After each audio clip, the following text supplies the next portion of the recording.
Yeah, so that just happened. My team is down 0-2. They lost both games at home. Fantastic. Does it ever actually sound any different in like my voice or whatever between like Celtics do good, Celtics don't do good? I don't know. I feel like it doesn't, but I feel different. Trust me on that one.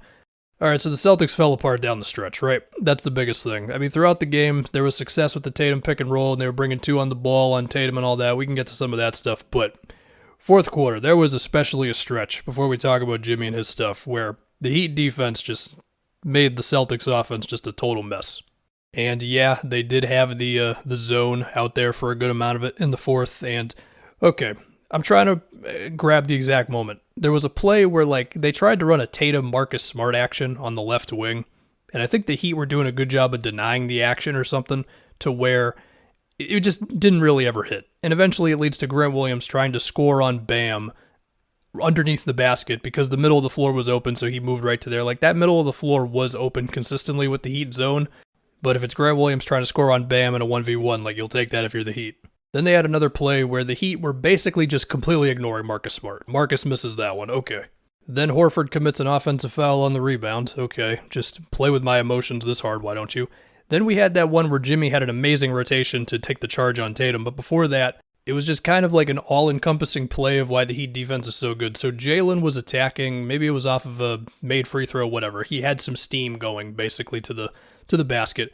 The Heat collapse on him like crazy. Like it's four dudes around Jalen. That's not an exaggeration. It might have been three. Maybe I'm going a little too crazy there, but it was a lot around him, right? And then he barely pulls off a desperate pass to Marcus in the corner. Marcus gets it to Horford, and then Horford's just kind of standing there. Eventually gets it back to Tatum, and then Tatum drive, Jimmy draw the charge, right? It's the type of thing that sounds simple when I describe it, but as we know, there are very few teams who can pull off that sort of play all the time. You might have just heard my phone go off, as a friend of mine just texted his frustrations about this game. Let's see, there was also, I remember, a very quick Jalen three-pointer off of like a Tatum screen that, didn't love. I mean, okay. Jalen also traveled on the left wing. Anyway, let's get to Jimmy. I mean, how many mid-rangers did he hit over Grant Williams at the end there? The answer was a good amount. That's what I remember. And what stuck out to me the most was just how Miami was spacing the floor around Jimmy to where, like, he just had a lot of space to operate with. And one time Grant, like, did good on the initial drive, and then Jimmy took him back out. He's like, we're just going to do this again, man. And he was able to take him there. I think there was at least one mid-range over Brogdon late there for Jimmy. And throughout the game, I mean, he had a couple of drives going to Derek White on switches or whatever. I mean, Peyton Pritchard didn't play in this game, so that wasn't the easy super matchup for Jimmy to go at. And for what it's worth, like before the collapse in the fourth, I did think the Celtics just individually did a little better of a job on Jimmy. Like Rob blocked him on a three, and Derek White blocked him at the rim one time. I think Brogdon held up really well on a drive one time on him. So, like there were little moments there, but it doesn't matter when the result is the result, of course. And especially when in the fourth, he still just kind of did whatever he wanted to do. I don't want to be prisoner of the results. I don't want to just simply say, well, you should have thrown two at him, because you could have thrown two at him and then somebody else is killing you, like, similar to how Caleb Martin killed you for a lot of this game, right?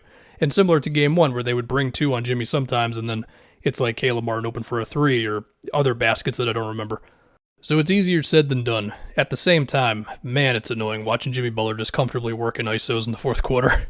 And then on the other end, it's like, oh, there's two to the ball on Tatum, and there's a zone, and it's like, okay, Grant Williams has like 4 seconds left on the clock, and he's just got to try to do something against Bam. It's just, anyway, Caleb Martin. I gave the guy role player all-star, and apparently it made him mad in the process because, of course, he's seen my videos.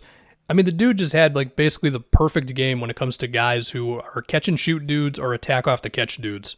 Although, as I say that, like I remember there was one time he took Jalen off the dribble and he had a layup over Rob. There was another time where he just took a three with Rob, like kind of in his face, basically. So there was a couple times where he was cooking, but for the most part, it's just in the flow of it all, really.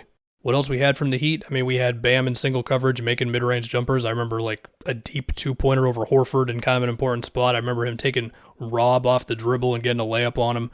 That was like in the fourth quarter. Again, single coverage, just a matter of can I beat you in a one-on-one, and he did. Of course, the huge offensive rebound, and also, look, Gabe Vincent, a step-back long two-pointer. Like, okay, man.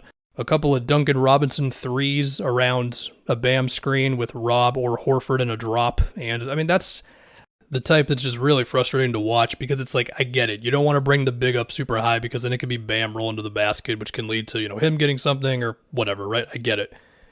But also, man, it's just frustrating seeing Duncan Robinson just shoot a three with so much daylight. And I get it. Some of it is the guy chasing him from behind. I understand, but it's still frustrating to look at.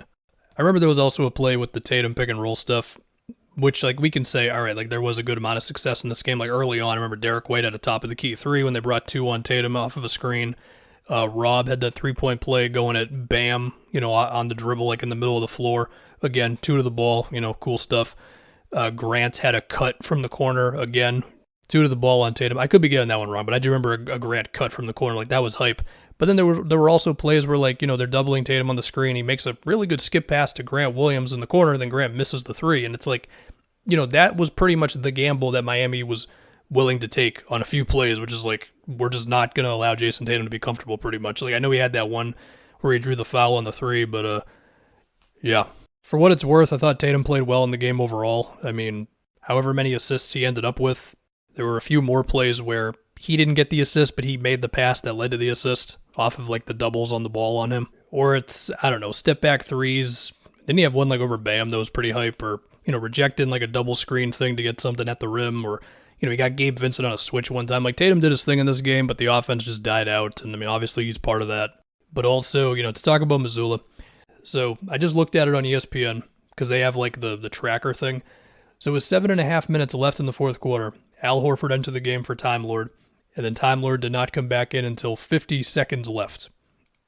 And, look, I don't want to be prisoner of the results or whatever, but it really, you could feel it when Time Lord was not in the game. Because it just seemed like that's when they were getting their best stuff out of him screening for Tatum, And besides that, this one isn't going to be as much on Missoula. Jalen was just bad. There you go.